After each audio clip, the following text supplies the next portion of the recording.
안녕하세요.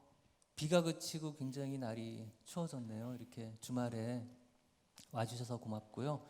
저는 철학자 김재인입니다. 현재 경희대학교 비교문화연구소 연구교수로 있고요. 오늘 내 인생을 변화시킬 특별한 순간, 특별한 하루로 여러분을 만나 뵙게 돼서 굉장히 반갑습니다. 오늘 소개할 분은 지난 평창 패럴림픽 폐막식에서 멋진 공연을 보여준 발레리나 고아라 님입니다. 네, 안녕하세요. 반갑습니다.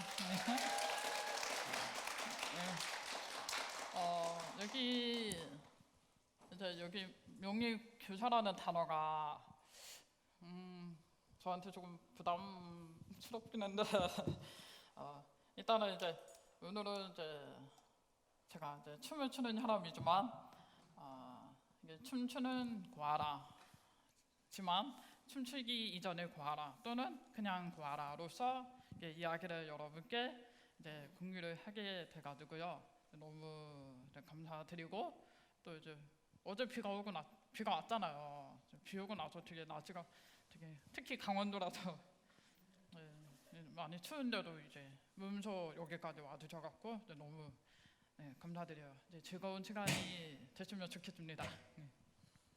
예, 먼저 고아라님 소개를 좀 드릴까 하는데요. 모스크바 국립발레학교 연수, 그다음에 중앙무용문화연구원 대회 금상, 대한민국 장애인 문화예술상, 비엔나 인터내셔널 발레 익스피리언스 2위 등 다양한 국제 대회에서 수상을 하셨고요. 공연 준비하면서 힘든 일도 많았을 것 같고 또 인상 깊은 경험 있으면 좀 소개 부탁드리겠습니다. 일단 제가 무용을 7살 때부터 시작했거든요. 7살 때부터 지금은 횟수로 치면 25년째거든요. 그 시간을 통틀어서 무대에 올라설 때마다 모든 무대가 되게 힘들었었고, 근데 이번 그 평창 무대는 조금 기억에 가장 남을 것 같은 게 제가 무대에 오르면서 가장 불안했던 점이 음악이었거든요. 왜냐하면 여러분도 아시다시피 제가 청각 장애가 있으니까 공연을 하면 보통 음악이 꼭 들어가야 되는 그런 부분이 많으니까. 처음에 제가 평창 패럴림픽 감독님, 안무가님, 관계자분들, 또 작곡가분 이렇게 사전에 만나서 미팅을 하는데 저한테 가장 먼저 논의를 했던 부분이 음악이었거든요. 그래서 음악은 일단 저희가 준비한 게 있으니까 한번 들어보시고 또 마음에 안 드는 부분은 얘기를 해달라, 바꿔드리겠다. 그래가지고 한번 들어봤거든요. 근데 막상 들어보니까 박사를 맞추지 있는 그런 음악은 있었는데 예를 들어 제가 고음은 못 듣거든요. 피아노의 가장 자리 오른쪽 그쪽은 잘 못 듣는 편이고 오히려 중저음 쪽을 더 잘 듣는 편이에요. 그래서 그 부분에 대해서는 많이 들어가는 부분이 많으니까 일단 이 음악으로 해주시고요. 그 음악에 맞춰서 춤을 추는데 처음에 저희 안무를 해주셨던 분이 그냥 어차피 음악은 시작하면은 거기에 맞출 수 있는 부분은 맞추되 춤을 추다 보면 또 그냥 음악보다는 너가 아라씨가 가진 감정 이런 것만 잘 표현을 하면 된다라고 얘기를 하셨거든요, 안무가분이. 그래서 처음에는 그래도 될까 이렇게 생각을 했었는데 막상 계속 해보니까 되게 감정에만 충실할 수 있게 된 그런 무대였고, 또 무엇보다 저한테 맞춰진 음악 그리고 저한테 맞춰진 안무 그리고 저한테 맞춰진 뭐 감정, 그리고 의상, 그리고 뭐 무대와 조명, 네 그런 거 모든 것이 저에게 완전 그냥 맞춤형 무대였거든요. 그리고 그 무대를 완성한 것이 그때 그 당시에 그 모인 사람들이 35,000명이었거든요. 그 35,000명이 다 쳐가지고 잡고, 그리고 또 실시간으로 TV 텔레비전에 나오는 그런 것까지 다 포함해서 이제 제 공연을 완성시켜줬던 것 같아요. 그래서 지금까지 쳤던 무대, 그리고 앞으로도 설 무대를 통틀어서 아마 평창 무대가 제일 최고였다고 할 정도로, 인생 무대라고 할 정도로 기억에 남는 것 같아요. 그래서 그렇게 힘든 공연은 아니었던 것 같아요. 네. 아유, 힘든 것보다는 더 즐거움이 그리고 기쁨이 많았던 그런. 네. 예. 고아라님은 청각 장애를 가지고 계셔요. 사실 아시겠지만 추기에는 상당히 큰 약점이라고 할 수 있습니다. 근데 궁금한 것은 무용을 굳이 이 음악이 꼭 뭐랄까요? 필요하다고 할 수 있는 무용을 선택하신 이유가 뭘까요? 미용은 네, 사실 저와 발레의 접점이 언제 생겼냐고 그런 질문을 받으면 되게 애매해요. 그냥 모든 자식이 있는 부모의 입장에서는 그냥 자식이 어떤 능력이 있는지를 이제 발견하기 위해서 이제 여러 학원을 이제 막 보내고 그러는데, 저희 어머니도 똑같아져요. 그래서 그냥 내 얘기가 할 수 있는 게 뭐가 있을까라고, 그래서 뭐 미용 학원을 가장 먼저, 학원 중에 가장 먼저 들어간 게 미용 학원이었고요. 그리고 뭐 조금 커서는 뭐 피아노 학원, 뭐 박사 익힌다고, 또 서예 학원, 뭐 컴퓨터 학원, 거의 안 다녀본 학원이 없었어요. 그 중에도 제가 그나마 흥미를 보였던 게 미용이었어요. 그리고 제가 어렸을 때 한 5살 때인가, 저는 전혀 기억이 안 나는데 5살짜리 얘가 혼자서 밥을 5그릇에 고기 3인분 이거를 먹었대요. 저는 진짜 기억이 안 나는데 그냥 주변에 친척들이 이렇게 다 너 어렸을 때 그랬어 이렇게 얘기를 할 정도로, 정말 그랬나? 그 정도로 이게 조금 퉁퉁하기도 했고. 그래서 근데 뭐 그것도 이제 미용을 계속하게 된 이유인 것 같기도 하고. 그러니까 다이어트용으로. 네, 그렇죠. 다 찾더라고. 네, 그랬는데 근데 무엇보다 제가 뭐랄까 이제 어렸을 때는 잘 몰랐고요. 이제 현재 조금 느꼈던 거지. 제가 지금보다 잘 못 들었었고 지금보다 더 말을 잘 못했었을 때였어요. 어렸을 때는. 그래서 이제 다른 때보다 유일하게 행복했던 시간이 미용학원 다니는 때였어요. 왜냐하면 그 미용이라는 거는 굳이 말하지 않아도 되고, 그냥 음악은 잘 못되지만 내가 할 수 있는 유일하게 표현을 할 수 있는 시간이 그 음직, 그 미용이었거든요. 그래서 미용학원 다니는 것 중에 그 시간이 제일 행복했어요. 어렸을 때 저에게는. 네. 그렇게 좋게 그러니까 좀 미용. 고아라님은 이 발레, 무용, 이 매력이 방금 말씀하신 네. 그런 데에 있었다 하시는 거고. 근데 이제 또 장애가 있으셨는데 그걸 극복할 수 있게 뭐랄까요? 도와준 것도 무용이었다. 이렇게 할 수 있을까요? 보통 여러분이 생각하시는 미용은 뭐 당신 뭐 전공이 뭐예요? 이러면은 저는 미용이에요. 이러면 뭐 대부분 되게 멋있다 뭐 이런 반응들이 있는데, 저한테 미용은 애증의 관계예요. 보통 사람들이 할 수 있는 분야가 아니니까. 그래서 좋다가도 싫고, 그냥 싫어서 안 하다 보면 또 몸이 근질근질거리고, 그거를 반복하고 있거든요. 저한테는 애증의 관계인데, 근데 특히 제가 지금도 이제 미용을 계속 칠 수 있게 된 이유가, 그러니까 보통 사람이 예술을 한다는 거는 이제 그냥 그럼 이런가 보다라고 생각을 할 수도 있는데 저 같은 경우에는 청각 장애인이 춤을 춘다, 무용을 한다라는 거를 말을 하면 그것 자체가 스토리가 있으니까 그래서 사람들이 더 이제 반응을 해주시는 것 같고 네, 그래서 제가 이제 거기에 동기를 얻어갖고 계속 춤을 출 수 있는 힘을 거기서 또 얻게 되는 것 같기도 하고 네, 그래요. 아유, 멋있네요. 사실 고아라님은 그 자신이 갖고 있는 이 청각적인 한계 넘어서기 위해서 다양한 도전을 했습니다. 어떤 경험들을 하셨는지 좀 들려주세요. 저는 이제 미용 이외에도 되게 약간 나름대로 다양한 활동을 했어요. 뭐 대학교 다닐 때부터 봉사단을 이끄는 기획단 활동도 하고 그리고 슈퍼모델 선발 대회도 나가고 또 미인 대회도 나가고 네 이제 나름대로 이제 활동을 많이 했어요.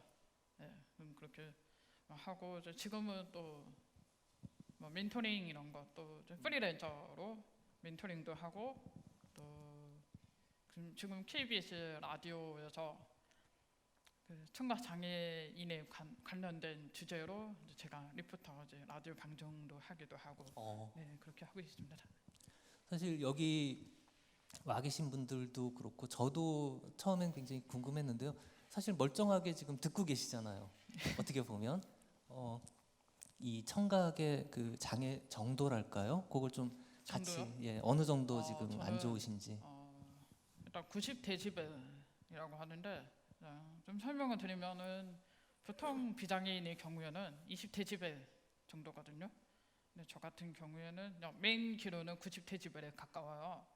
약간 그 비행기 소리 정도 되나요? 뭐 비행기 메인 기로는 비행기 들리고 그리고 기차 이렇게 그 소리 정도는 들을 수 있는 정도. 그리고 제가 오른쪽 귀는 아예 안 들리고요.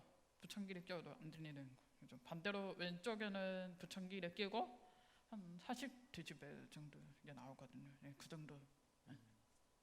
사실 오늘 전에 한번 식사를 같이 했는데 제가 저쪽 자리에 앉았어요. 근데 정말 못 들으시더라고요. 그래서 이제 오늘 자리도 이렇게 조금 마이크가 있으니까 상관은 없지만 이렇게 앉는 게 좋겠다 그렇게 말씀을 지난번에 하셨는데 사람이 뭔가 한계를 느끼고 극복하고 하는 과정에서는 굉장히 어떤 피로감 같은 게 있다고 봐요. 그건 뭐 꼭 장애를 가져서 그런 것도 아니고 일반인들도 그렇다고 할 수 있겠는데 그래도 고아라님은 장애 때문에 더 어떤 일반인들보다 힘드셨던 부분이 있을 것 같은데요. 그런 슬럼프 어떻게 극복하셨는지? 제가 살면서 청각 장애 때문에 힘들었던 때가 중학교 때였어요. 근데 그것보다 더 힘든 게 있었어요. 대학교를 다니고 졸업하고 대학원에 들어갔는데 그 대학원에서 그때가 제일 힘들었거든요. 청각 장애 때문이 아니라 학교 다닐 때는 제가 나름 성실하게 다녔어요. 4년 동안은 거의 매일 특강이 있거든요. 특강 겸 공연 연습이 있는데 거기에 이제 특별한 일이 있지 않는 한 하루도 빠지지 않고 계속 참여하고 또 공연 연습도 하고 또 교직 이수도 하고 그랬었는데 그거 졸업하고 대학원 들어갈 때부터 제가 조금씩 변하기 시작했어요. 학부 때랑은 조금 다른 생활이었거든요. 그래서 나 자신을 발전시키기 위한 대학원 생활이 아니라 남들이 기대에 맞춰주기 위한 대학원 생활이었거든요.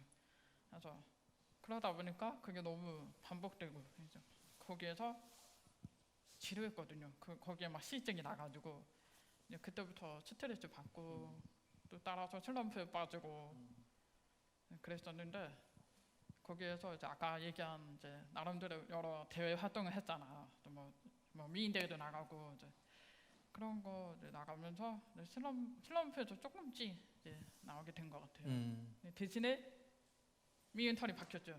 학교에서는 그렇겠죠. 열심히 안 한다고. 네, 그랬죠.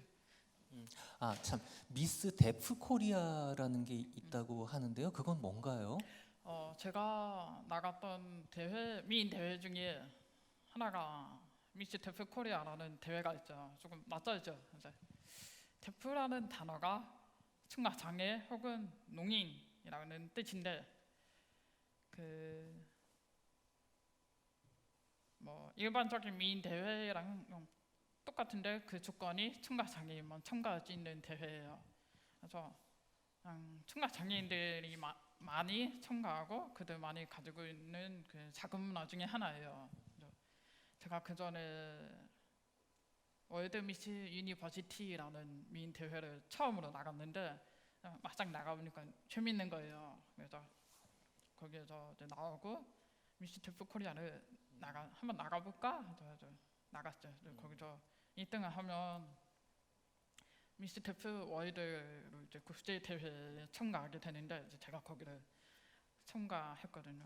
근데 저는 이렇게 말을 하고 있는데 다른 친구들은 수화를 쓰고 있는 거예요. 국제 수화. 그래서 나도 똑같은 사람이지만 언어는 다르고 그래서 약간 처음에는 이질감이 느껴졌는데 이게 시간이 좀 하루 이틀 지나고 보니까 그들도 그들만이 가진 고유한 문화가 있구나라는 걸 이제 그런 것도 배우게 되고 네. 그렇죠. 사실 그 장애를 가진 것 때문에 겪었던 어려움보다 다른 어려움이 더 컸다고 말씀을 아까 하셨는데 그런 것 같아요. 제가 뭐 저도 이제 그런 식의 어려움을 겪고 여기 계신 분들도 어려움을 겪고 하는데 장애보다 더 큰 어려움 그게 뭘까? 사람 관계 그런 데서 오는 어려움 이런 것들 굉장히 큰 것 같습니다. 고아라님은 이제 석사 학위를 받자마자 바로 어디론가 도망가셨다고 하셨는데 거기가 몽골입니다. 모든 걸 내려놓고 이 몽골에서 보낸 시간이 굉장히 즐거웠다고 이야기를 하셨는데요. 어떤 그 시간을 보내셨는지 굉장히 궁금하고요. 그게 이제 장애 때문이 아니라 다른 종류의 어려움 때문에 어떤 슬픔이나 슬럼프에 빠져 있는 그런 분들 우리 자신이 될 수 있는데요. 어떤 다른 삶으로 전환을 하고 싶을 때 고아라님의 경험이 하나의 도움이 될 수 있지 않을까 생각합니다. 좀 들려주시면 좋겠어요. 제가 아까 말씀드렸듯이 대학원 다니면서 이제 인생이 재미가 없으니까 이제 정말 이것저것 하면서 이제 논문을 쓰면서 여기는 내가 학교에 남아있어 할 이유가 없다라는 그 마음이 그때 생겼어요. 논문을 쓸 때. 원래는 학교에 남아서 졸업하고 또 학교를 통해서 이제 강의도 하고 그럴 계획이 있었거든요. 근데 논문을 쓰면서 이제 마음이 바뀐 거예요. 그래서 논문을 통과하자마자 거의 보통 여행 계획을 세우면 한 2, 3개월 전부터 이제 비행기 예매하고 막 어디 가고 뭐 어디 가자 뭐 하고 이런 계획을 세우잖아요. 저는 그냥 아무런 계획도 없이 그냥 비행기표를 샀어요. 논문 통과하자마자. 네. 그때 되게 한창 비쌀 텐데. 그래도 막 그냥 샀어요. 사고 거의 이제 최종 통과도 뭐 하고 일주일 만에 몽골로 갔거든요. 그래서 거의 한 달을 있었어요. 한 달이면 좀 나름 되게 오래 있었던 거죠. 근데 한 달이면은 보통 몽골에 한 10군데 정도는 갈 수 있는 기간이거든요. 근데 저는 거의 3군데밖에 안 갔어요. 나머지는 그냥 쉬었어요.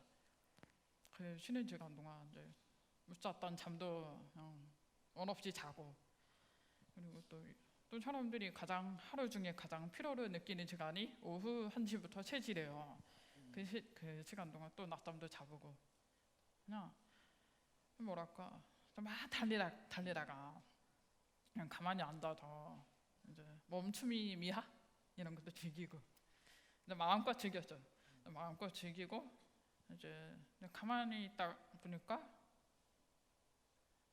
예전까지 한국에 있을 때는 이제 사람들하고 되게 부대끼면서 살고 막 여기저기도 차며 뭐 건물이며 뭐 이제 정말 복잡한 게 많았는데 이제 몽골에 가니까 그러니까 초원이 있고 사막이 있고 이러니까 아무것도 없는 거기 이제 한가운데 위에서 그 저 혼자 서 보니까 이제 그냥 내가 느껴지는 거예요. 다른 거 어져지는 거 하나도 없고 그냥 내가 느껴지는 거예요. 내가 지금 이렇게 살아 있었구나. 그 전에는 제 자신을 느낄 때도 없었죠. 그죠? 그 존재감을 느끼게 됐고, 네, 네. 그러니까 그게 비움의 시간이 되기도 했고.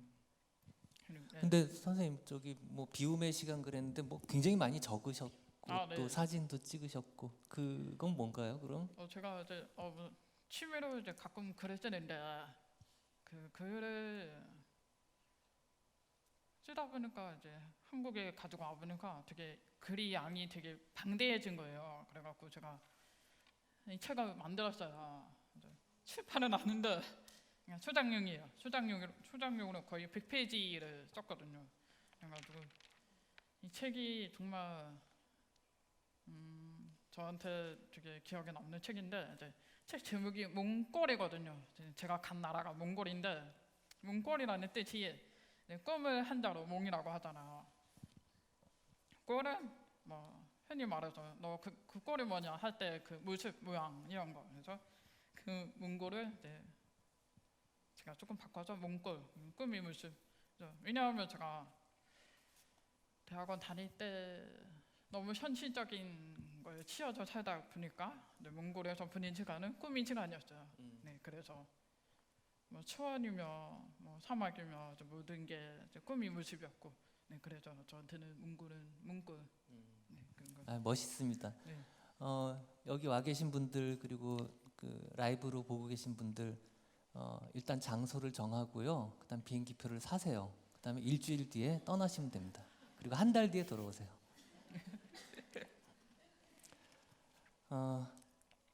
사실 소리라는 게 인간한테 굉장히 강한 자극이에요. 소리에 따라서 우리 몸과 마음이 바뀌기도 하고, 그리고 이 청각이라는 게 굉장히 예민한 감각이라서요. 우리가 진화 과정에서 살아남는데 굉장히 중요한 역할을 했죠. 그리고 어떤 점에서는 시각보다도 더 빠르고 다른 촉각, 미각, 후각보다 훨씬 범위가 넓고 그렇다고 볼 수 있습니다. 시각은 사실 장애물이 있으면 또 눈을 감으면 잠을 잘 때면 작동하지 않잖아요. 근데 청각은 항상 열려 있죠. 24시간 내내. 그리고 실제로 기온차가 심하지 않은 곳에서는 사방 1km 정도 되는 곳에서 나는 작은 소리도 들을 수 있다고 합니다. 그리고 우리의 원초적인 감정, 어떤 불안, 두려움, 공포, 놀람 이런 것들도 사실 소리하고 굉장히 밀접한 관계가 있죠. 사실 그 공포물 영화 같은 데서 소리가 빠지면 별로 안 무서워요. 네. 아무튼 이렇게 굉장히 중요한 우리의 많은 감각들이 이 청각하고 관련됐는데요. 사실 이제 소리를 못 들으시기 때문에 일상에서 겪게 되는 뭐 수많은 문제들, 어려움들이 있겠지만 그 중에 가장 힘든 거 좀 말씀해 주실까요? 저는 아까 말씀하신 그 여러 가지 뭐 시각, 청각, 뭐 여러 가지 오감 중에 가장 민감한 부위가 민감하고도 이제 범위가 넓은 감각이 이제 청각이라고 하죠. 저는 그 부분에 되게 동의를 하는 게 또 사람이 죽기 전에 마지막으로 남아있는 감각이 청각이래요. 네, 제가 어떤 글을 봤는데 사람이 이제 약간 이제 뭐 정신이 오락가락해도 이제 사람이 죽을 때 이제 뭐 잘 가라 이런 한마디 정도는 하잖아요. 뭐 사랑해 이런 한마디 정도 하잖아요. 근데 그게 이제 사람이 이제 죽기 전에 이제 가장 마지막으로 남아있는 감각이 청각이라고 해요. 근데 또 어떤 사람은 그러더라고요. 그러니까 자기가 혼자서 이제 지하철에 앉아 있는데 지하철에 앉아서 아무 생각 없이 그냥 있다가 양옆에 있는 사람이 그 사람끼리 주고받는 대화가 있었어요. 얘기를 나누고 있었어요. 근데 내 건너편에 있는 사람도 혼자 있는데 전화를 하고 있더라고요. 그 전화를 하고 있고, 근데 그거를 가만히 생각해 보니까 이 양옆에 있는 사람들끼리 주고받는 대화 속에 상식이 들어있고 정보가 들어있고, 또 건너편에 있는 사람도 통화를 하는데 그 전화기 너머로 주고받는 이야기 속에 상식이 들어있잖아요. 정보도 들어있고. 근데 저희 같은 사람은 이제 무슨 얘기를 하는지 모르니까, 안 들리니까, 그런 부분이 이제 여러분에게는 그게 일상인데 저한테는 그게 일상이 아니죠. 그리고 이제 저희 같은 사람은 이제 시각적으로 되게 예민한 사람이 되게 많거든요. 근데 저는 맹인이 되게 부러운 게, 부러워 진짜. 그러니까 보이지는 않지만 이게 여기저기서 들려오는, 내가 원치 가만히 있어도 이제 여기저기서 들려오는 게 되게 많으니까 그게 상식이 되고 정보가 되고, 근데 저희는 그게 없으니까. 그래서 보이는 대로만 믿어버리는 그런 경향이 되게 짙어요. 되게 째요. 그래서 정보의 속도도 되게 느리고, 그리고 뭐, 근데 저는 이제 조금 안타까운 게, 뭐랄까, 정보를 이렇게 내가 물어보지 않는 한 뭐 그렇게 뭐 알려주는 그런 기회가 많지는 않으니까. 그래서 그 부분이 제일 좀 힘들고, 그래서 제가 스스로 뭔가를 계속 찾고 뭐 책도 읽고 이제 배우고 그렇게 노력을 하고 있어요. 네. 사실 제가 우리 큰애 가졌을 때 병원에서 이제 여러 가지 아빠 교육도 좀 받거든요. 그때 배웠던 것 중에 하나가 태교였어요. 근데 아이가 이 귀가 제일 먼저 발달하기 때문에 뱃속에서 바깥 세계를 소리를 통해서 들을 수 있다는 거죠. 그래서 이제 좋은 음악 들려주고 아빠가 특히 저음을 잘 듣는다고 하더라고요. 이런저런 얘기를 해주는 게 아이한테 굉장히 좋다, 그런 얘기를 들은 기억이 나요. 근데 이제 그런 기회를 갖기 어려우니까.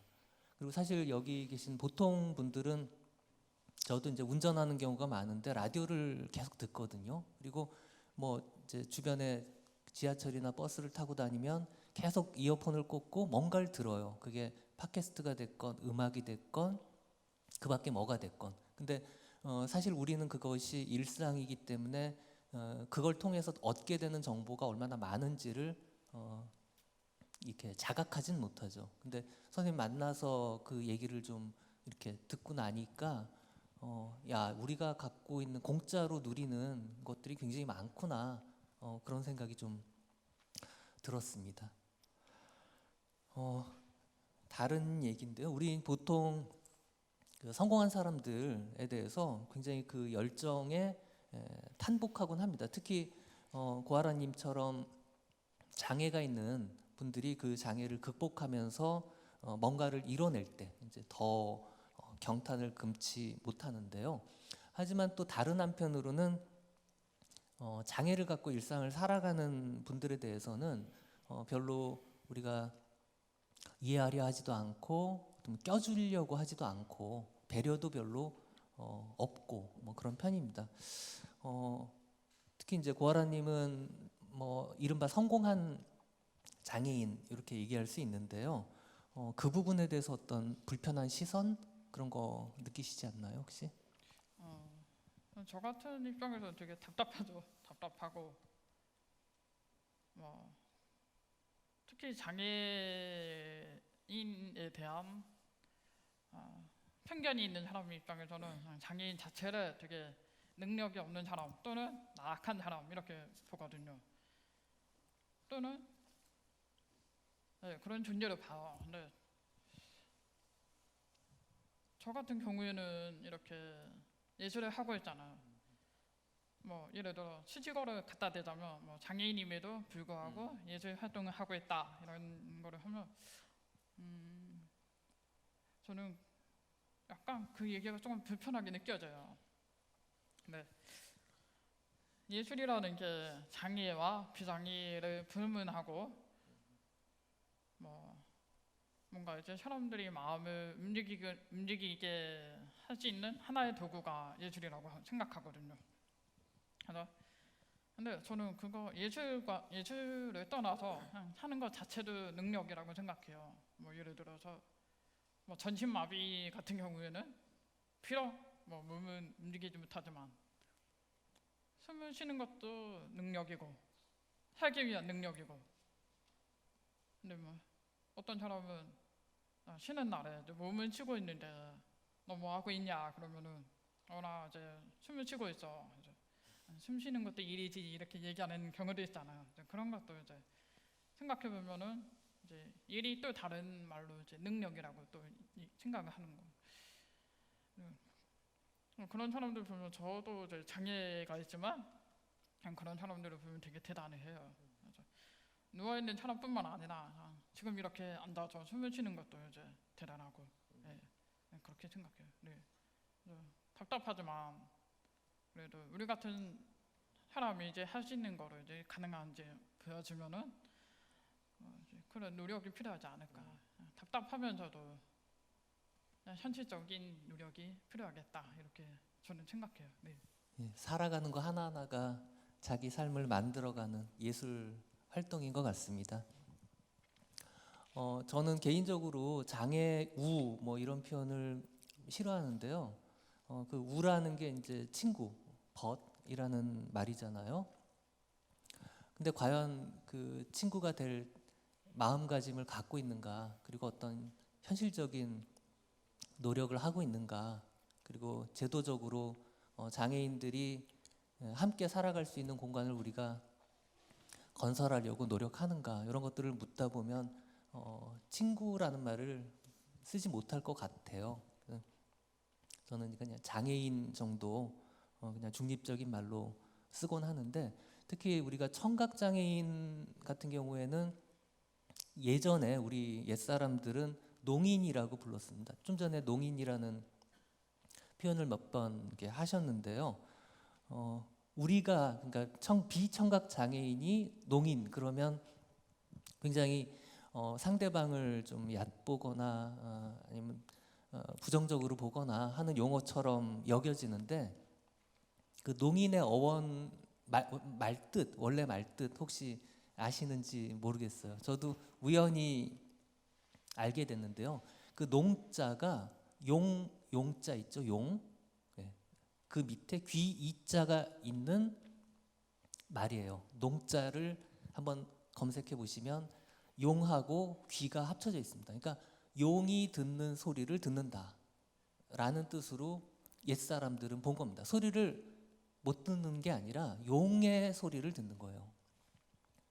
어찌 보자면 옛사람들의 그 통찰, 이게 이제 느껴지는데요. 그러니까 보통 사람보다 더 뛰어난 능력을 갖고 있다, 그런 뜻으로 농인이란 말을 썼던 것 같습니다.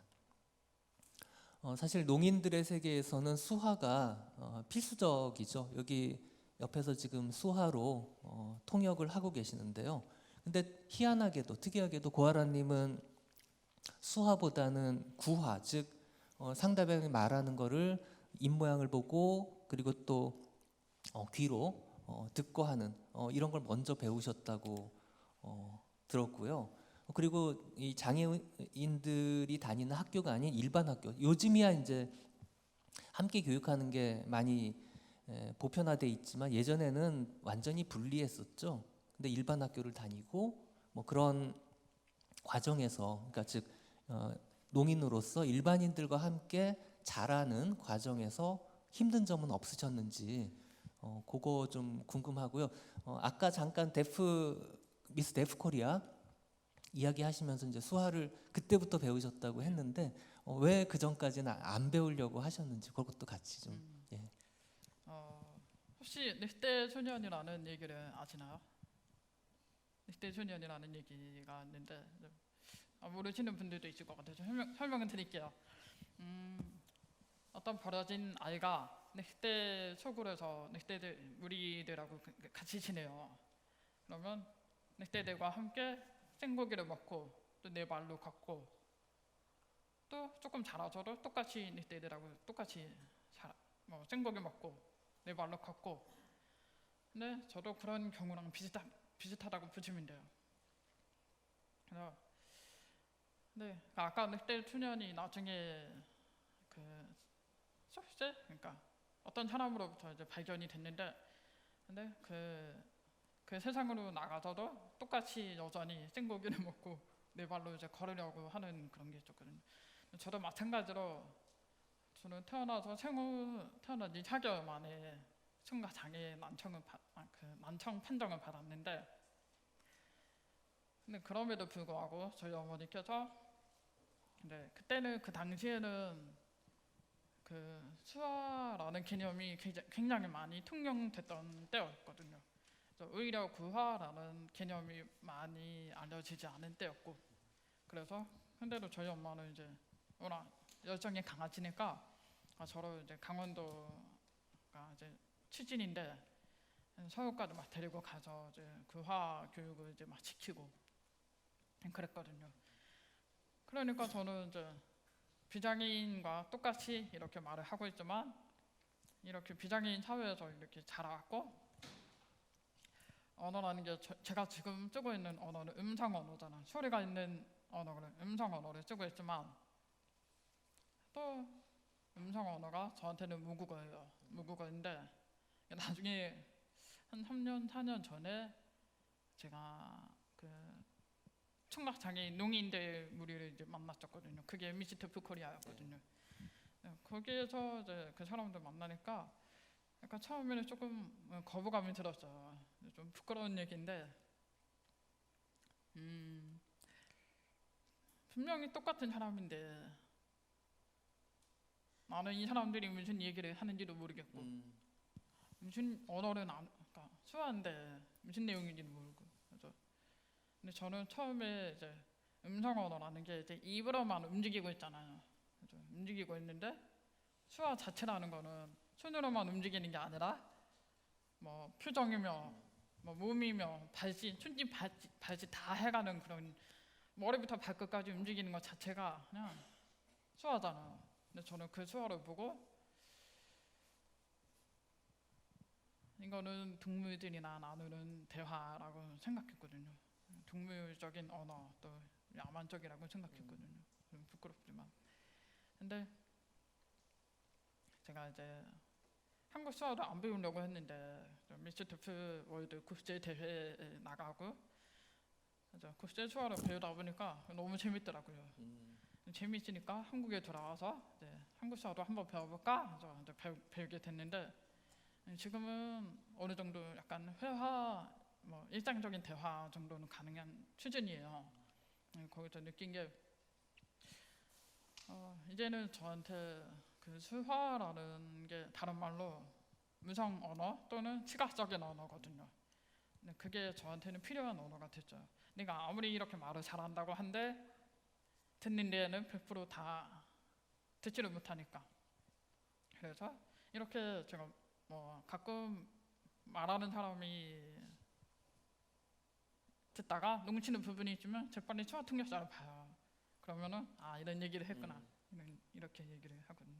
그래서 음성 언어도 제 모국어지만 그 수화도 저한테는 제2의 언어, 이렇게 지금은 필요한 언어 이렇게 됐죠. 굉장히 특별한 것 같아요. 보통 농아들이 밟게 되는 과정하고는 반대되거나 뭐 그런 것 같은데요. 재미를 느끼셨다고 했는데 어떤 점이 수화 배우면서 재밌는 거? 지점이었나요? 일단은 통해요. 잘 통해요. 그러니까 영어를 배운다고 치면 우리는 일단 뭐 단어부터 배워서 뭐 하나하나 연결을 시켜서 그 문장 자체를 완성하잖아요. 근데 수화는 그냥 대충 봐도 알아요. 그냥 이렇게 하면 이거 뭔지 아시죠? 그냥 최고 혹은 따봉 뭐 이런 걸로. 그러니까 그런 거랑 비슷한 맥락에서 그 수화 자체가, 그러니까 단어를 몰라도 약간 이제 그 농인들은 수화를 할 때 이제 표정이 다른 말로 억양이라고 하더라고요. 그래서 그 억양을 보면서 대충, 그러니까 단어 하나하나 몰라도 대충의 그 전체적인 내용을 이해하게 되는 그게 수화의 장점이어갖고 저는 그런 수화의 매력에 그냥 빠지게 된 거죠. 그러면 국제 수화랑 한국 수화랑 뭐 어떤 차이나 관계가 있을까요? 달라. 한국 모르는 분들이 이제 수화에 대해서 잘 모르시는 분들이 수화는 다 똑같지 않나 이렇게 생각하는데 이제 달라. 저는 한국만이 가진 문화가 있기 때문에 또 거기에서 농인이 가진 문화가 있고 거기에서 만들어낸 언어가 있고 그래서 또 외국에 나가면은 이제 또 그들만이 이제 가진 문화가 있으니까 거기에 맞게 또 이제 수화를 쓰게 되고 이게 달라요. 그러면 저 외국 말로 외국 수화로 한번 여러분을 사랑합니다. 그리고 한국 수화로 여러분을 사랑합니다. 한번 보여주실래요? 뭐 말이랑 같이 아니면은 수화로만. 네, 수화로만 하셔도 될 것 같아요. 먼저 외국 수화로 한번 여기 여러분들께.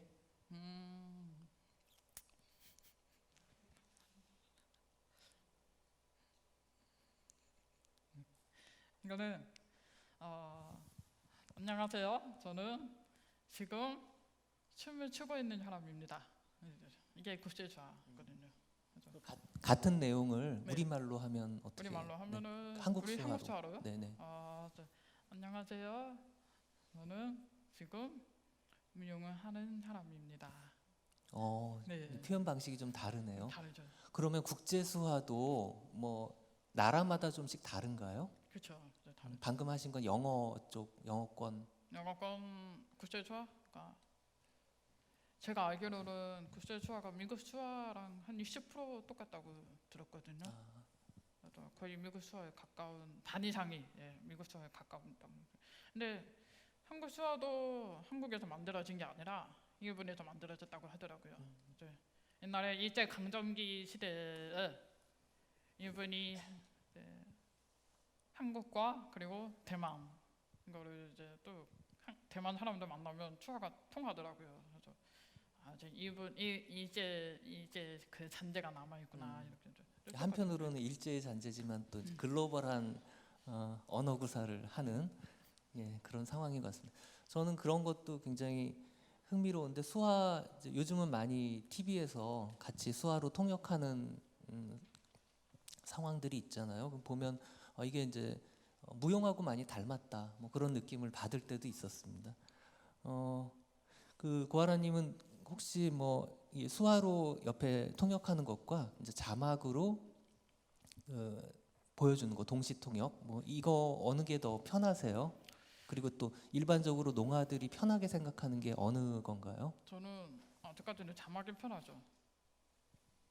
수화는 아직 이제 뭐 예를 들어 그 TV를 보면 그 뉴스에 약간 그 오른쪽 아래에 보면은 수화 통역 뜨잖아요. 그거 봐도 제가 아직은 이해를 다 100% 못하는 그런 수준인데 그래서 오히려 자막을 더 그러니까 익숙한 좀 그런 편이에요. 그래서 나중에 제가 꿈을 그러니까 여러 가지 버킷리스트 중에 이제 하나가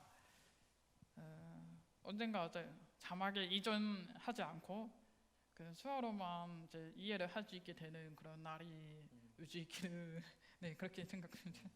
조만간 그 꿈을 이루실 거라고 생각합니다. 사실 장애를 갖고 있을 경우에는 고민이 이제 깊어지게 되고 결국 가다 보면 자신의 정체성 이런 거에 대해서 고민하게 되는 지점하고 만나는 것 같습니다. 고아라님은 그런 점에서 철학에 관심을 갖게 됐다고 하셨고요. 사실 제가 이 뭐랄까요 질문자로 여기 같이 하게 된 것도 이제 그런 맥락이 있는 것 같습니다. 어떻게 철학에 관심 가지시게 됐는지요? 보통 철학 이렇게 딱 철학 이렇게 하면은 되게 보통 심오하고 되게 어렵고 근데 막상 제가 철학에 대해서 관심을 갖게 된 게 대학원 다닐 때 가장 힘들었다고 했잖아요. 그래서 대학원 다니면서 내가 왜 이렇게 살고 있지? 무엇을 위해서 살고 있지? 또 내가 지금 살고 있는 삶이 행복한가? 이렇게 약간 고민을 하게 되는 그런 시간을 되게 많이 생기게 된 게 대학원 다닐 때였거든요. 그리고 이 철학이라는 거는 그냥 끊임없이 질문을 하고 거기에 대해서 답을 얻게 되는 그런 보통 우리가 생각하는 철학이거든요. 근데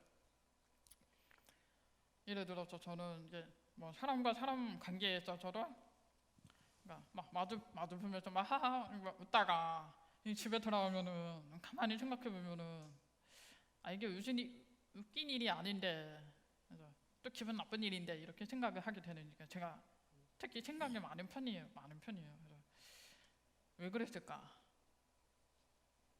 나를 뭘로 어떤 생각을 나를 뭐 어떤 존재로 생각하게 되는 건가?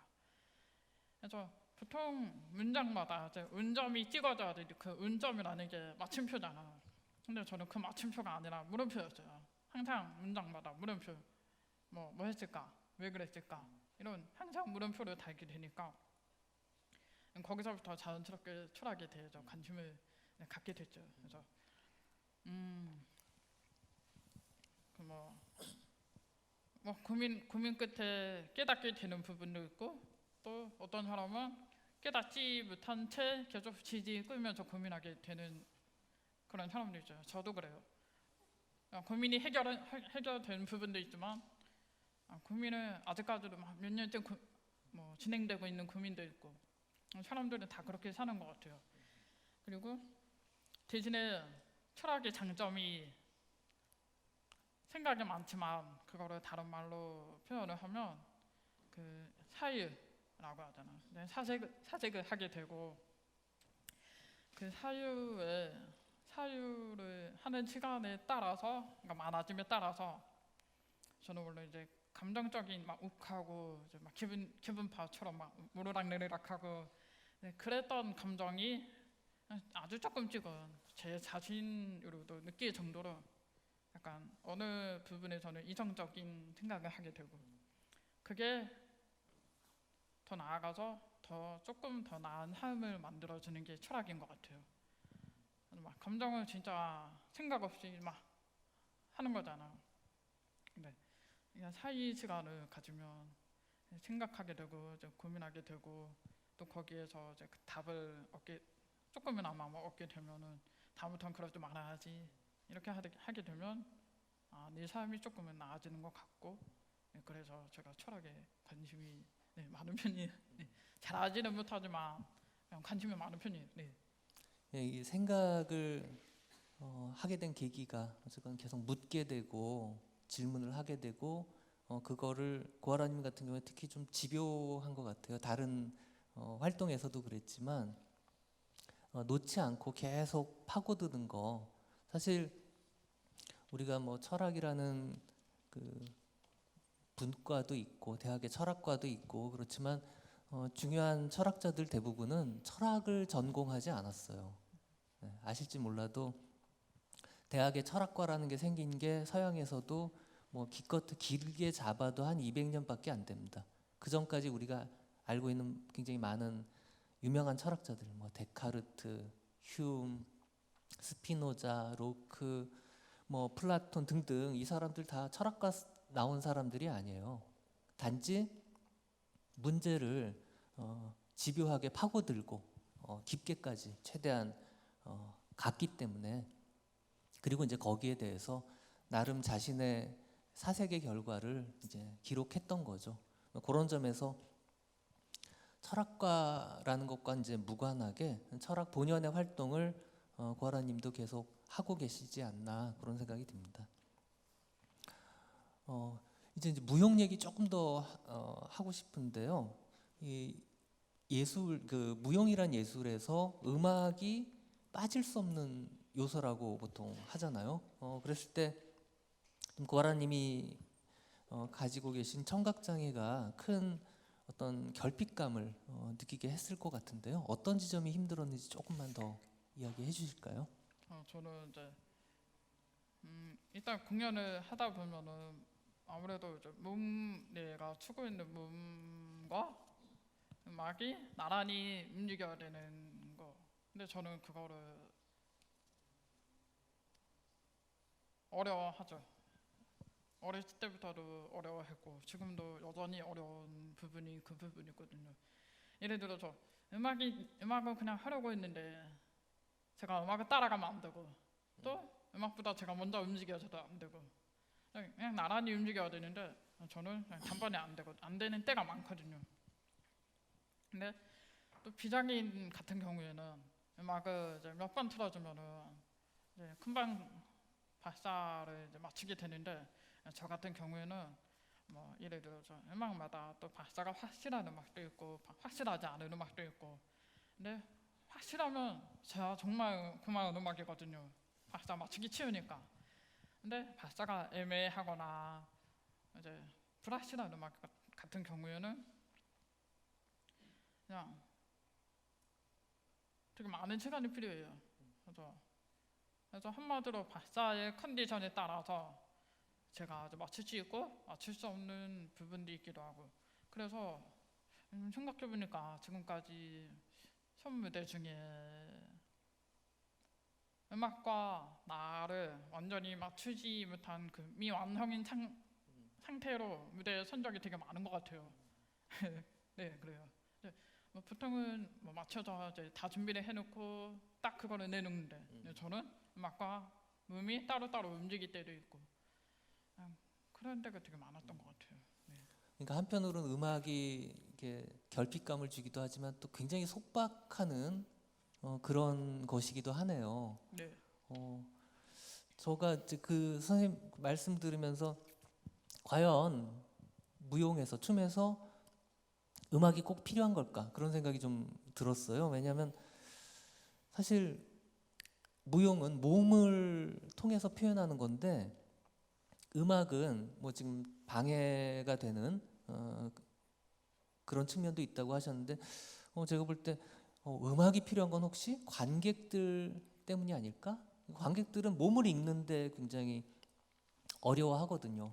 따라서 몸을 읽는 거를 좀 도와주는 어떤 보조 장치 뭐 이런 걸로 음악이 동원되고 있다면 어떻게 보면 음악은 없어도 되는 게 아닌가 뭐 그런 생각이 좀 들더라고요.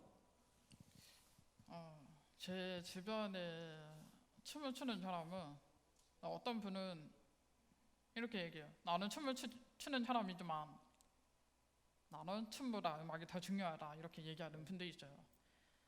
그래서 음악이라는 게 뭐 사람의 마음을 움직이기도 하고 그런데 그래서 그러니까 본인은 춤을 추는 사람인데 음악을 더 중요하게 생각하는 분. 아까 말씀드렸듯이 그러니까 우리 몸의 여러 가지 오감 중에 가장 느끼는 범위가 가장 넓은 게 이제 청각이라고 했잖아요. 그 부분은 아마 이제 청각적인 부분이 이제 민감하기 때문에 이제 음악이 절대적인 부분이라고 생각하는 것 같아요. 근데 저도 옛날에는 음악과 이제 춤이 또 항상 뗄래야 뗄 수 없는 항상 붙여 다니는 그런 사이라고 생각했거든요. 근데 몇 년 전에 제가 어떤 잡지를 봤는데요. 그 잡지에서 이제 외국의 어떤 그 오케스트라 연주단이 이제 어떤 연주회를 열었는데 이제 거기에서 이제 연주단이 연주석에 이제 다 앉았어요. 앉아서 이제 막 이제 악보를 이제 넣고 피아니스트도 악보를 넣고 근데 해야 할 연주를 하지 않고 그냥 가만히 있어요.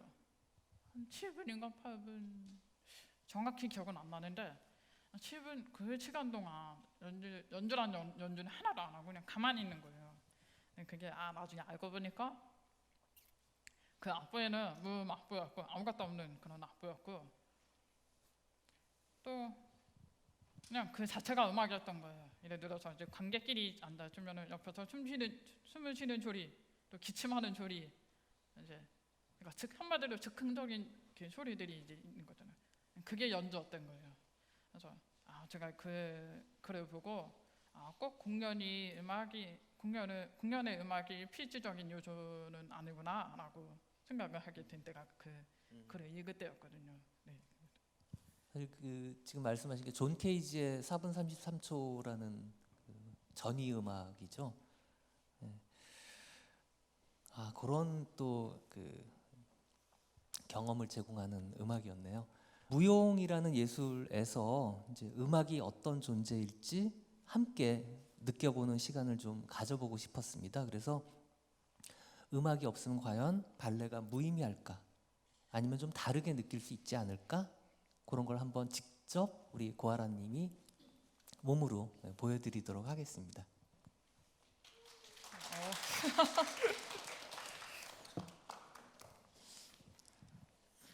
일단은 제가 베스트의 효주는 보여드린 게 베스트의 효주 중에 네 마리 작은 네 마리 베스트의 춤이에요. 근데 제가 이제 그 네 마리 베스트 춤을 표현하는 것보다는 딱 그 동작 그대로 하는 거는 아니고요. 요즘에 가장 화제가 되고 있는 게 있는데 네 마리 베스트 춤 음악에 맞춰서 이제 춤을 변형을 해서 이제 그런 콘텐츠가 있더라고요. 네, 저도 그런 거를 이제 한번 이제 빗대서 다른 동작으로 바꿔서 한번 표현을 해볼게요. 일단 음악 없이. 그래서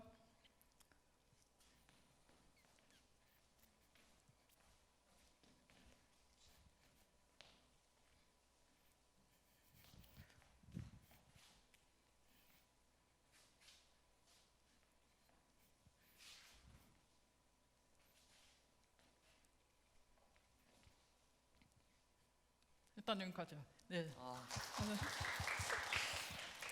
지금 보신 장면에서 어떤 느낌이셨는지 혹시 여기 와 계신 분들 중에 어떠셨나요? 선이 예쁘다 말씀하셨고 또 어떤 느낌 있으시면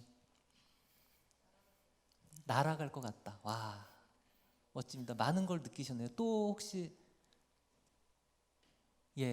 저도 굉장히 아무 음악이 없었지만 뒷모습이었는데도 불구하고 굉장히 가볍다 이런 느낌을 받았는데요. 어떤 장면인가요? 그 베스토 유명한 작곡가 차이콥스키라는 그 사람이 작곡을 했던 대표적인 음악 중에 뭐 호두까기 인형도 있고 베스토의 호주. 네. 방금 음악 업체 한게 베스토의 호주 중에 나오는 네 마리 베스토의 춤을 제가 이제 변형을 해서 이제 보여드린 건데요. 네. 일단은 그냥 그런 장면이에요. 네 마리 베스토들이 이제 춤을 추는 무용주 네 명이 이제 춤을 이렇게 서로 맞잡고 이제 네 명이 이렇게 서서 이제 왔다 갔다 이동하는 그런 춤인데 이제 저는 이제 혼자니까 혼자서 이렇게 춤을 변형시켜가지고 이렇게 보여드린 거거든요. 그러면 저희 음악과 함께 한번 네. 보여드릴까요?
음악과 함께 아까 같은 장면을 같이 보셨는데요. 음악과 함께 보는 것과 음악 없이 보는 거 어떤 게 더 마음에 드셨는지 또 발레의 본질에 다가가는 게 어떤 편이 더 나은지 한번 궁금한데요. 제가 음악이 있을 때 더 좋았다라고 느끼신 분 어느 정도 되실까요? 네. 그다음에 음악이 없을 때 더 좋았다. 아, 어떠세요? 지금 대부분 저기 보신 분들이 음악이 있을 때 더 좋았다라고 하시는데 거기에 대해서 어떤 느낌이신지. 아, 지금 관객분들 반응이 음악이 있을 때 더 좋았다라고 대부분 말씀하셨는데 네. 예, 어떠세요? 그 반응에 아, 대해서? 아, 음악이 아무래도 꼭 있어야 된다? 제 개인적인 생각인데 워낙 음악이 유명한 음악이다 보니까 그래서 음성으로 보면은 그냥 되게 뭔가 2% 부족한 뭐 심심한 그런 느낌이 들잖아. 근데 거기에 이제 아까 잠깐 음악 없이 보여드렸던 동작이 음악이 그 박자대로 움직인 거거든요. 근데 뭔가 그래도 심심하니까 이제 거기에 가미해서 이제 음악이 이제 더해지면은 그게 재미있게 보여지는 그런 부분이 아닐까. 더 재밌다 그렇게 말씀하셨는데 저는 굉장히 하여튼 계속 궁금해요. 이게 음악이 그럼 우리는 음악을 듣는 것인지 아니면 무용을 보는 것인지 근데 사실은 음악과 함께하는 무용이 이제 대부분이기 때문에 그 둘 사이의 관계를 더 깊게 생각하지는 않는 것 같아요. 근데 저가 또 나쁜 버릇이 직업상의 직업병이죠. 계속 한번 더 물어보는 그런 상황인 것 같고요. 근데 이제 고전 무용 있죠, 발레 같은 좀 전에 보신 차이콥스키의 호두까기 인형도 마찬가지인데요. 이런 고전 무용은 음악에 상당히 이렇게 갇혀 있다. 뭐 나쁘게 말하면 그렇고 좋게 말하면 음악의 도움을 꼭 필요로 한다 이렇게 이야기할 수 있겠는데요. 요즘은 또 그 현대무용 시도하신다고요. 뭐 이유가 혹시 어떠신지? 저는 일단 발레는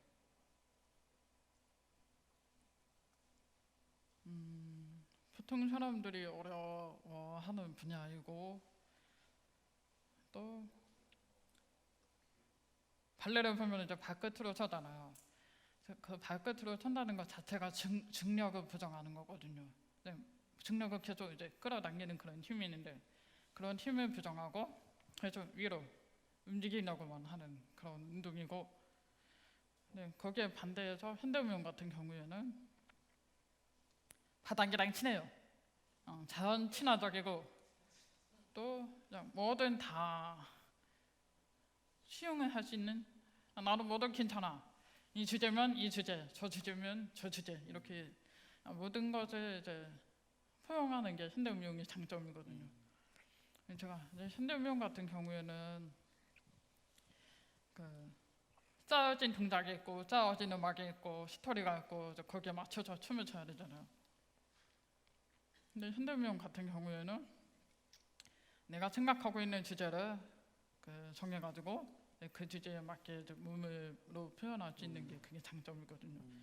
그래서 제가 이제 발레만 해왔다가 졸업하고 나서 학교를 나와서 그냥 철학 한마디로 이 생각하지 하는 시간이 많아짐에 따라서 그게 이제 그 주제로 한번 좀 춤을 춰보고 싶다. 그러면서 이제 현대무용에도 약간 이제 관심이 생긴 거죠.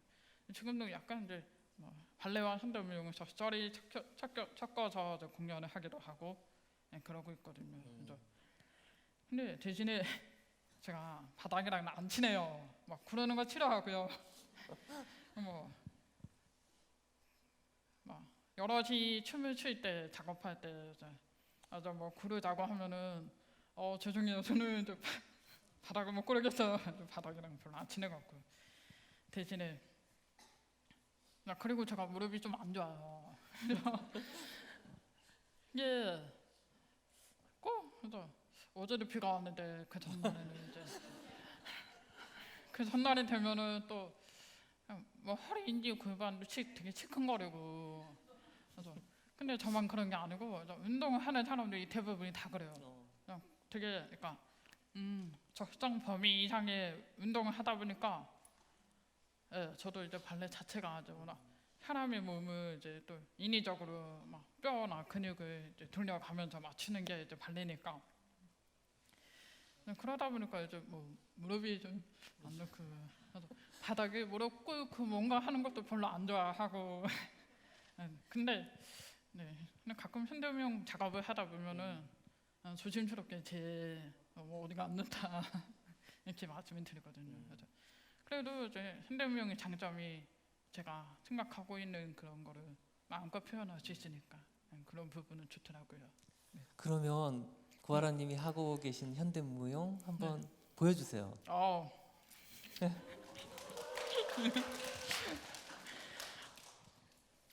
일단은 아까는 발레였는데 제가 지금 신발 그 전용 시절에 안 신어갖고 이제 아까 말씀드렸듯이 이제 바닥에 앉아서는 하지 않을 거고요. 일단 서서 이제 여기 상체로만 보여드릴 거예요. 일단 생각나는 주제는 꽃.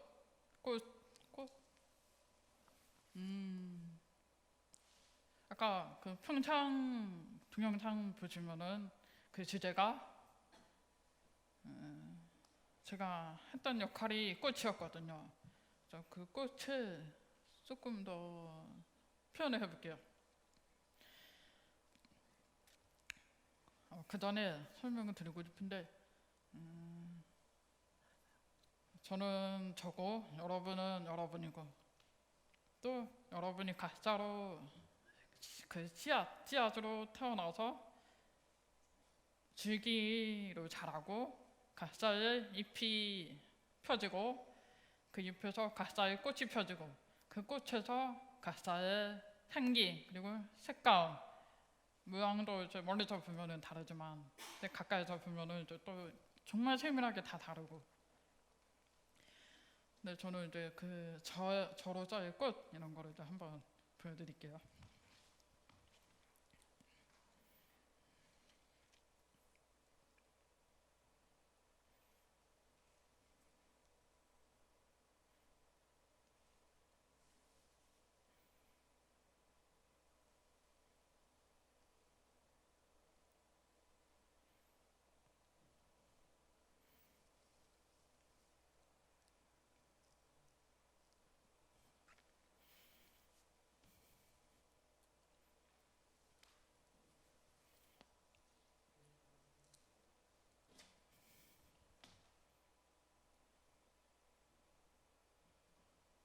네, 이렇게.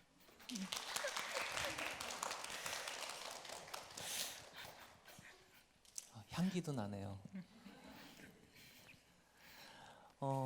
이제 마무리할 시간이 좀 가까운 것 같습니다. 우리가 흔히 장애를 극복한다 이런 말을 쓰곤 하는데요.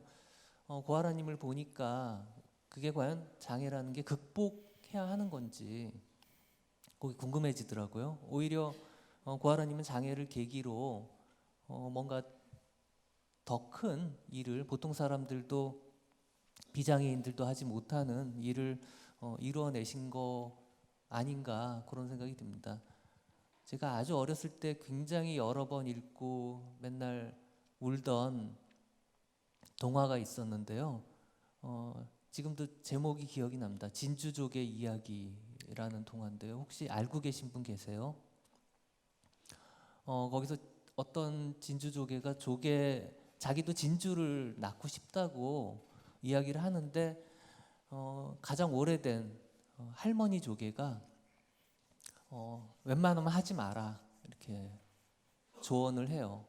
왜냐하면 진주조개의 씨앗은 그냥 사금파리 같은 깨진 조개 껍질이나 모래 같은 그런 거에 불과하거든요. 그걸 잘 품어서 결국 진주를 만들어가는 과정. 근데 속이 썩어가는 과정이기도 하죠. 그 이야기의 마지막에는 보통 또래 동료 진주조개들이 그 짓을 안 했던 거예요. 그래서 해녀가 이만큼 캤는데 딸 때마다 진주가 없었던 거죠. 그래서 마지막 땄더니 거기에 아주 크고 예쁜 진주가 들어 있었더라 하면서 이제 끝났는데 저는 굉장히 많이 울었습니다. 보통 사람에게도 타고난 장애에 해당하는 그런 장애가 아닐지라도 자기만의 고민과 여러 가지 어려움들이 있을 거라고 생각합니다. 그걸 극복하는 과정에 대해서 오늘 고아라님 모시고 많이 어떻게 극복하는지를 배울 수 있었던 것 같습니다. 우리가 장애인들에게 뭐 시혜의 어떤 감정, 즉 아까 말씀드린 것처럼 말로만 장애우 이렇게 부르면서 해줘야 한다라고 감정은 갖고 있지만 실제로는 안 하는, 오히려 우리 눈앞에서 좀 없었으면 뭔가 이상하니까 그런 마음들, 이게 우리 사회의 지배적인 것 같습니다. 근데 이제 좀 뭐 달라져야 될 지점도 있지 않을까 생각이 되고요. 어떻게 해야 함께 살아갈 수 있을지. 왜냐하면 우리 모두는 어떤 점에서 각자 수준은 다를지라도 장애를 갖고 있기 때문에요.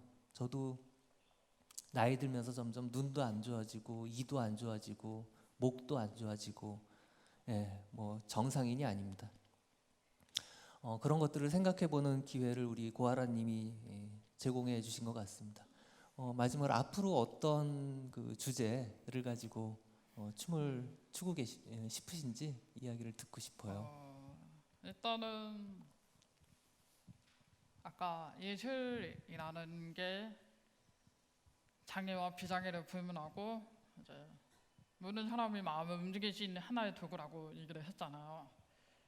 그래서 그 평창 패럴림픽도 아마 그 본 사람들 중에 이제 장애인보다 비장애인이 더 많았을 거예요.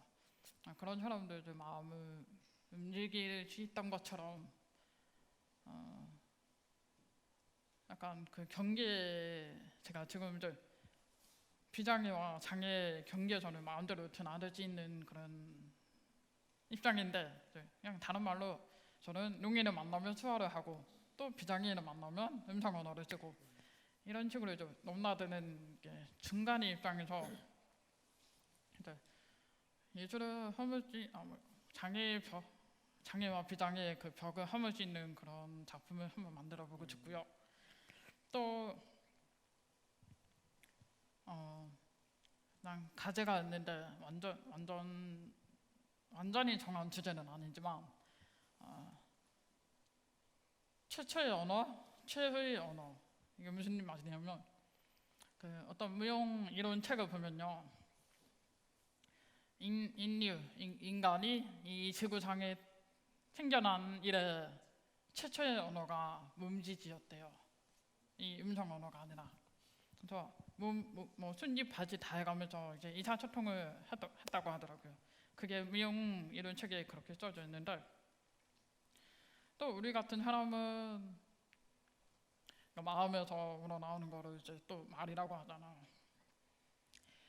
예를 들어서 생각하는 거를 이제 말로 표현을 하지만 그 말로도 안 되면 어떤 사람은 이제 막 예를 들어 이제 사랑하는 사람과 헤어지면은 거기에 이제 감정에 치우쳐서 노래로 부르잖아. 그 노래가 이제 구슬프게 들리고 이제 그 마음에서 말이 나오고 말에서 노래로 나오고, 또 노래로 만족 못하는 사람들은 그냥 몸으로 막 하더라고요. 예를 들어서 답답해, 이것도 말만 하는 게 아니라 가슴을 치면서 답답해 막 이러잖아요. 그래서 정말 이제 말로만 이제 성이 안 찰 때 몸으로 이렇게 움직이잖아요.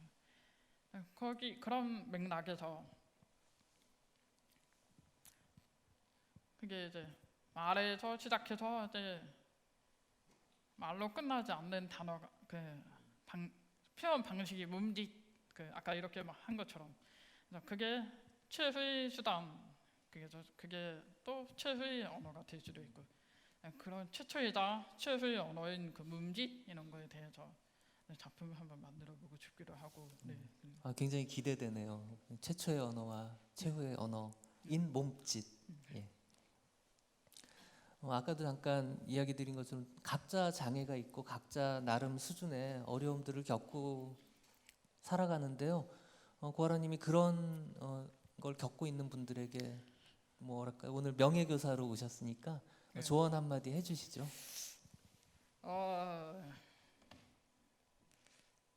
아마 그 문화예술 명예교사 저 이외에 다른 분들은 아마 이제 비장애인 분들이 되게 많으실 거예요.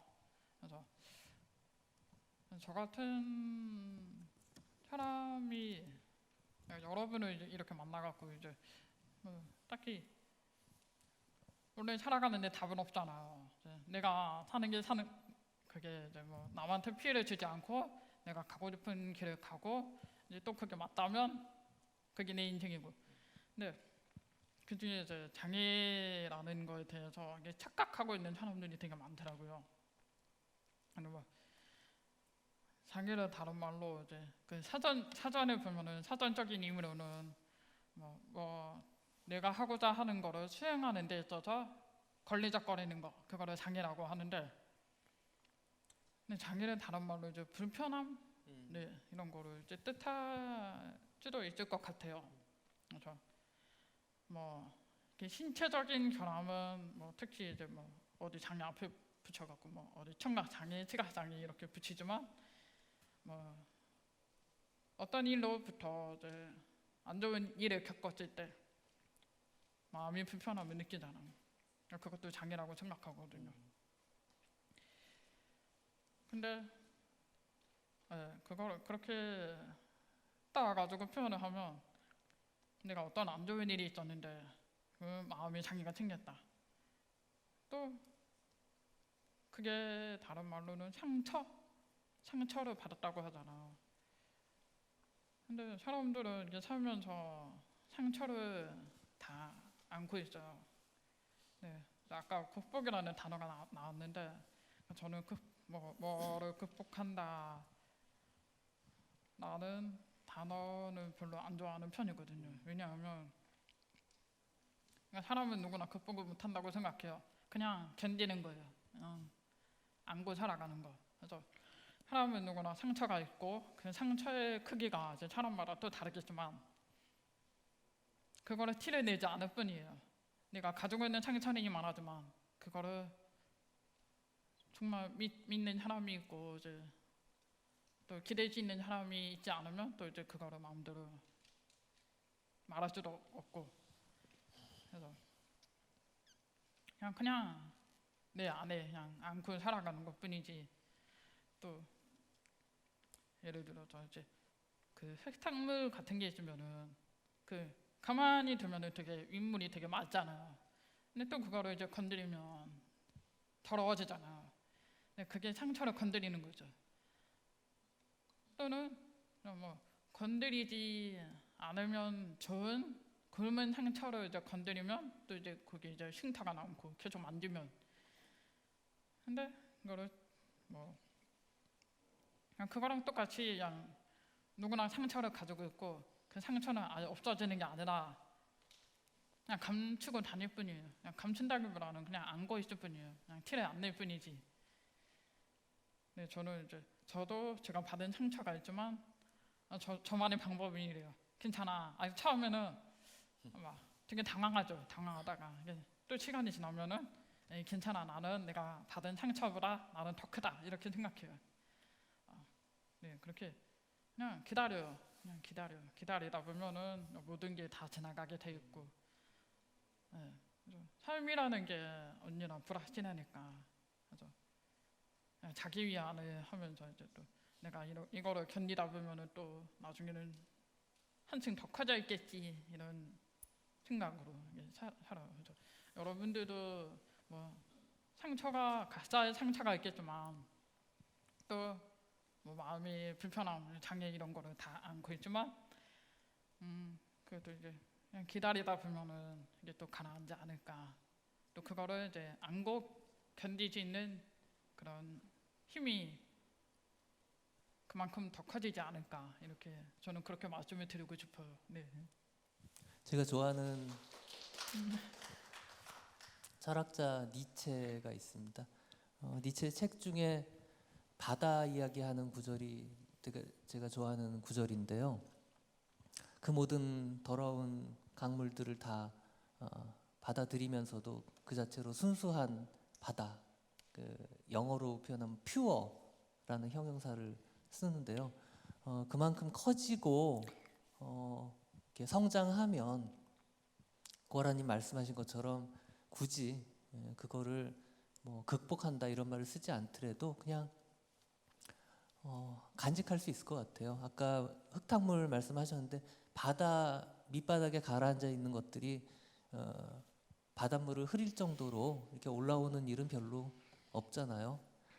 그런 점에서 고아라님이 몸을 통해 예술을 통해 무용을 통해 이렇게 극복해 온 과정이 철학자의 통찰하고 만나는 어떤 장면을 제가 목격하게 돼서 굉장히 좋아요. 오늘 굉장히 긴 시간 함께 하셨는데 어떠셨어요? 네, 저는 이제 되게 그냥 후련해요. 그냥 뭐랄까 그 뭐 보통 청각 장애라고 하면은 그냥 반응들이 어떻게 해야 되지?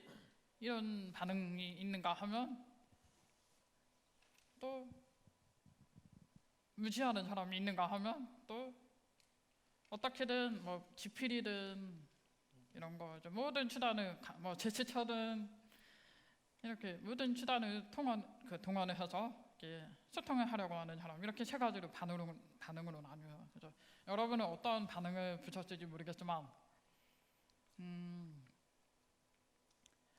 꼭 청각 장애라고 해서 이제 제가 아까 라디오 진행을 한다고 했잖아요.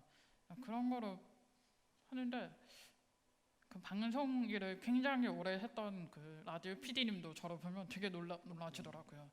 청각 장애인이라고 해서 이제 다 말을 못한 줄 알았는데라고 되게 저한테 약간 조금 놀라는 기색을 보이시더라고요. 그래서 거기에서 제가 라디오 진행을 맡으면서 나 같은 사람을 조금 더 알려야겠다라고 생각했어요.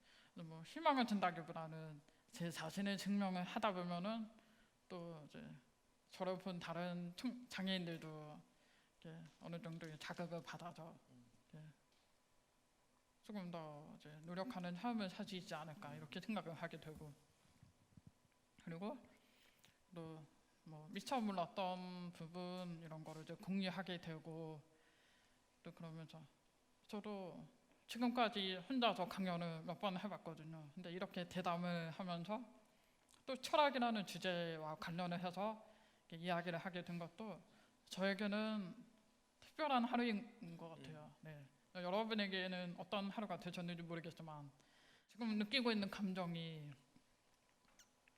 정말 강연 중에 그래도 이제 이렇게 정말 특별한 하루 이제 제목에 걸맞게 특별한 하루가 된 것 같아요. 저한테도. 네. 너무 감사합니다. 네. 고맙습니다.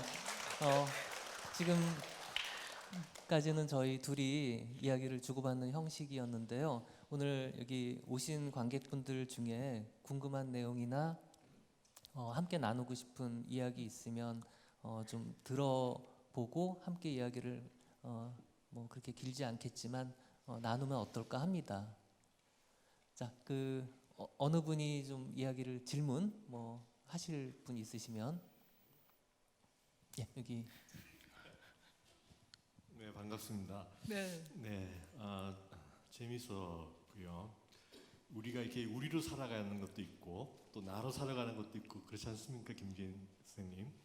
우리로 살아가려고 할 때는 이제 이런 식의 장애, 비장애 문제도 어떻게 보면 고민해야 되고 또 이렇게 봐야 될 문제이긴 하지만은 특별하게 근데 나로 살아간다라고 하는 얘기를 해버리면은 뭐 그런 문제가 좀 많이 이렇게 사라져 버리는 것 같아요. 그래서 그냥 나로 살아가는 그런 자리였으면 또 더 이렇게 이 자리가 더 큰 의미가 또 있지 않을까 하는 생각도 들었어요.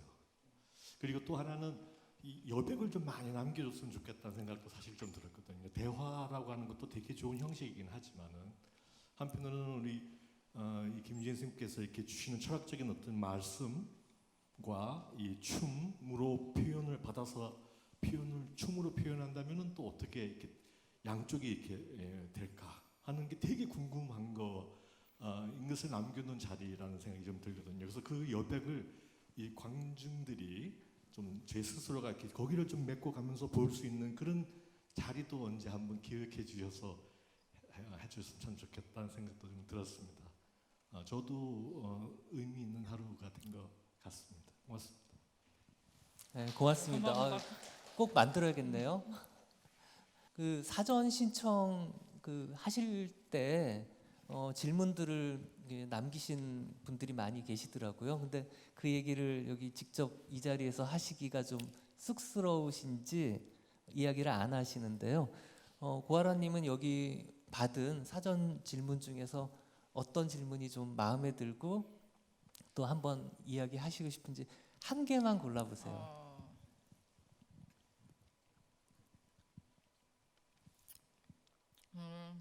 살면서 가장 어려운 문제는 무엇인가요?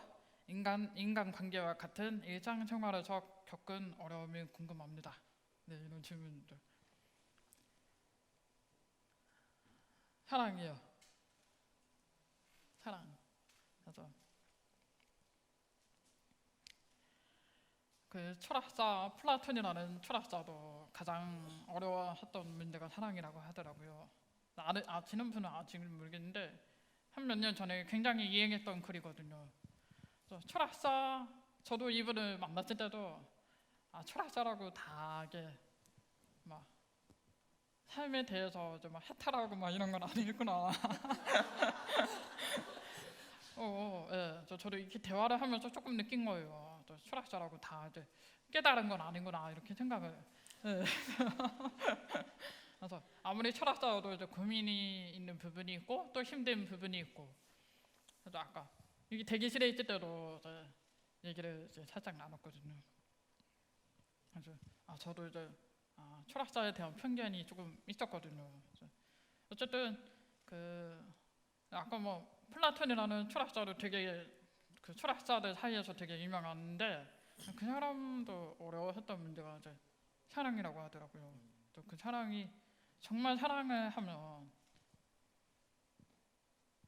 나 자신에 대해서도 소중히 다룰 줄 아는 그런 사랑과 그리고 사람을 소중하게 대하는 그런 사랑 그리고 이제 보편적인 사랑 이제 이런 거는 정말 쉽지 않거든요. 그러니까 저도 정말 사랑하는 마음이 있으면은 그거를 정말 소중히 다룰 줄 알아야 되고 또 걱정하는 마음도 있고 이제 이렇게 잘 해줘야 되는데 제가 지금 실제로 제 신랑한테도 좀 막 뭐라 그러거든요.